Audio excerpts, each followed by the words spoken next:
What's happening, everyone? I want to welcome you all back to the Swing Fix. Today we got a really special subject.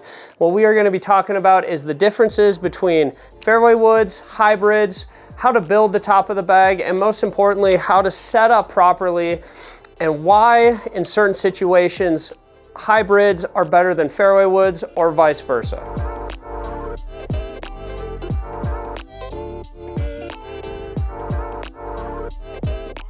So to start off, I want to talk about hybrids. What even are hybrids? What they are is, a glorified long iron. And I know, if you've been to one of our fitting days or through any of my lessons, a lot of us are terrified of long irons, and we kind of should be. They're difficult, they're very inconsistent, and that's kind of where the invention of the hybrid came about. And a lot of my students love hitting these, and I know if you guys know me well enough, I'm not a huge fan of them, but it's everyone's different cup of tea, and why hybrids can be such a huge advantage all depends on swing style and most importantly, what type of terrain you tend to be in. What I mean by swing style is if you are someone that has kind of that more natural over the top or likes to hit that slight cut shot, hybrids really are a really incredible club selection. Where me, on the other hand, I have that very shallow plane and really hit those big swooping draws. So hybrids tend to be a little inconsistent, which in turn, I have to manipulate my swing. And so what I tell all my students is we want to have clubs in our hands that we feel natural with, right? And so the idea comes in when we are building the bag, we want to build the set that gets us to shoot the lowest scores. And so what we're gonna really talk about today is how we can best set ourselves up for success, how we set up to this club properly. And what I wanna run through is the proper setup for a hybrid right now. So, as I was saying, this is very similar to a hybrid, and one of the common flaws that I tend to see people do when they have a hybrid in their hands is they, for some reason, love setting up to it like it is a fairway wood or driver. You've seen this person that winds up to this thing like this, and what do they do next? They top that golf ball. And all in knowing that if we're lined up like this, we have no possible way of hitting this like an iron. And as I said to start this truly is just like a long iron. So the point of it is we do still need to have that descending blow to get this ball to react properly, right? So a simple little trick that you guys can all do is you can start with your feet together, take a little baby step with your left and a big step with your right. Point of it is we want this just one ball ahead of center, so that way we can still create a little extra room as we're coming down, but most importantly, still descend on the ball. Why we don't want to go just smack dab in the middle has to do with the length of the club. It is a longer club than your typical 7, 8, 9 or pitching wedge. So we do want to have that little extra time to make sure we can get back to the ball with that square club face, okay? From there, the beauty of a hybrid is it really is very straightforward. And what I mean by that is we want to think in a very straight back, straight through plane, or like I said, relatively up and down motion. And so like I said, we get in our nice setup, ball positions a little bit forward, and we come and hit right down on it and use this to really help propel ourselves up through impact. As I was saying, these really do have an incredible use to them, and where I really find a lot of people having success is in the rough. And that's where, when we get to our other option, which is the fairway wood, that's where that is at a major disadvantage. And why that is all comes into how this club is designed. You can see on this, it has a very narrow face.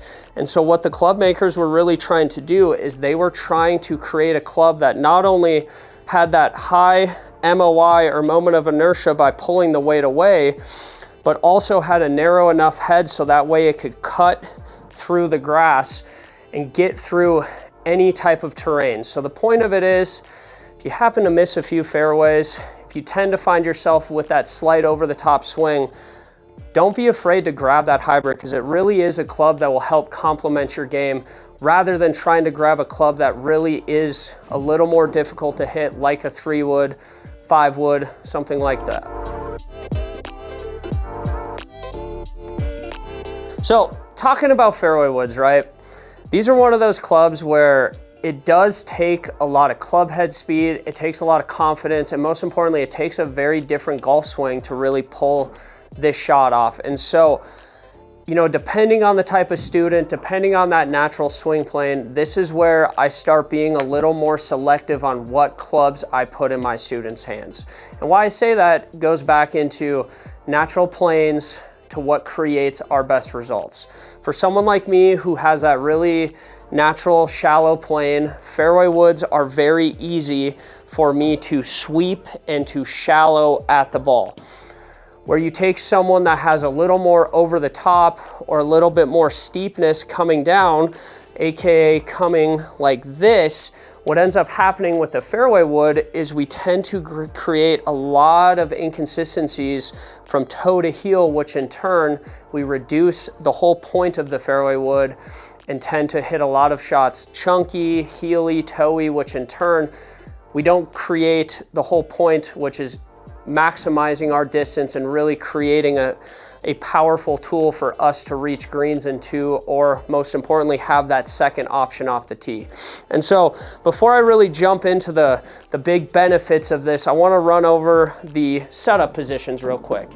And so, you know, whether it's a 3-wood, 5-wood, 7-wood, 9-wood, you all wanna think very similar in how we do this, right? You know, and this is one of those things where, once again, people tend to over-exaggerate this setup position just due to the fact that this club is very long. And we all start thinking driver mentality, where at the end of the day, this still is a slight descending blow to get this ball to rise and to compress properly. So one little trick, once again, that used to always help me is starting my feet together. We're gonna take a little baby step, not quite to where driver would be, where it's just inside the left heel. And then I like to take a nice big step. Point of it is, with the fairway wood, we're not quite at hybrid, we're not quite at 7-iron length, but we do need that little extra time so we can really create that rotation to get our bodies through, to make sure that club face is squared up, okay? From there, the last thing that I really like to do is to create a subtle little tilt. This is where I find people start getting really over-exaggerated. I start seeing these crazy things where they start manipulating their spine, they start pushing their hips in weird directions. We really need to stop overcomplicating a very complicated motion. At the end of the day, in the simplest form, this golf swing is something that we really need to think more in a fluid motion. We need to think about our extensions, and we need to think about what creates this ball launching. And as I was saying before, it is that descending blow. It is using this idea of sweeping with the descending blow into the ball to make sure we are shallowing at impact to create this launch that we want to see. So as I was saying, ball position slightly forward. We want to create just a subtle little tilt in our shoulders so we can really feel a shallow plane as we come through. And then from there, just think nice and rhythmic. And the point of it is, the biggest difference between fairway woods, hybrids, comes into the power at which we can create comparatively with a fairway wood to a hybrid. So like, you know, for me, I'm someone that really likes to attack par fives and have that opportunity to make eagles. And that's what, you know, putting a fairway wood in my hands does.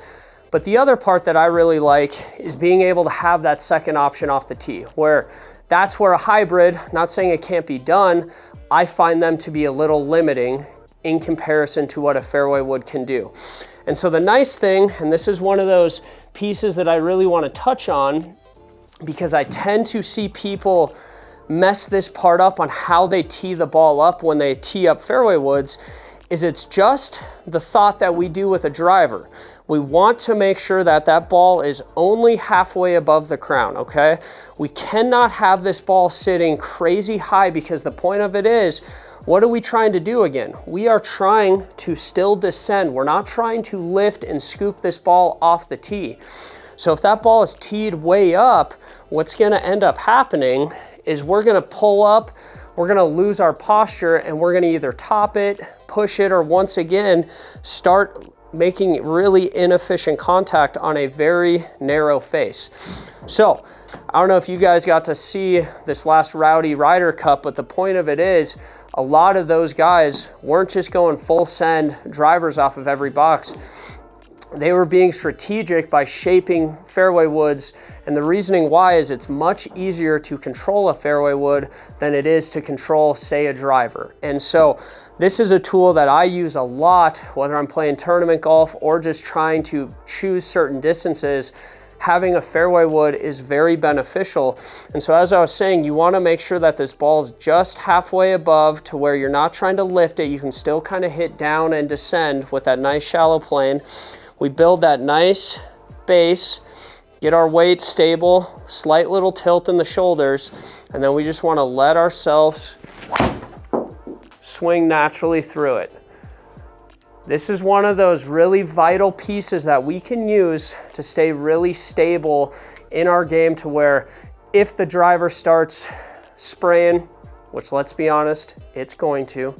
No one ever goes perfect. We saw the best in the world spraying it all over the place. This is a great tool to use to really start hitting fairways.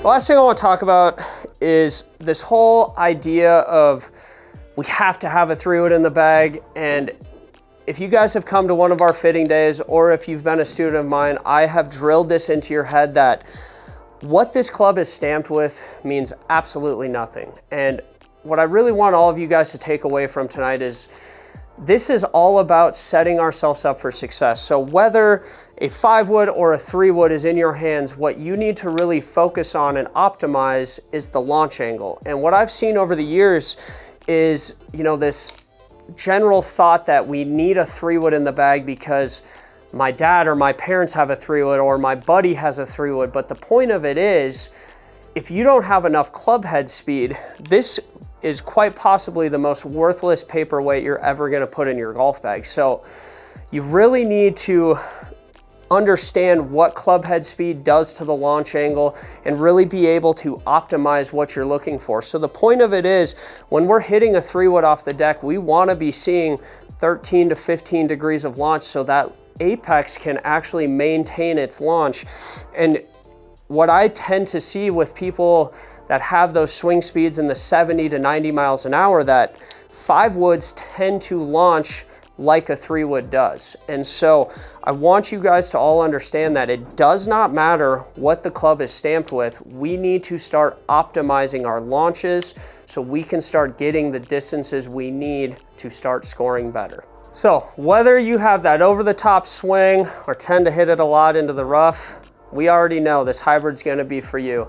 Or if you're one of those guys that really has that quick and fast swing speed that likes to shallow the plane out, we know a 3-wood could work.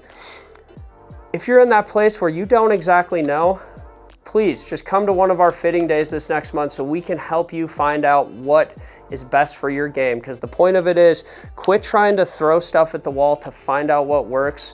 We have all the technology, we have the knowledge. Let's get you the best tools to shoot the lowest scores today. Thanks for tuning in. We'll see you guys next month.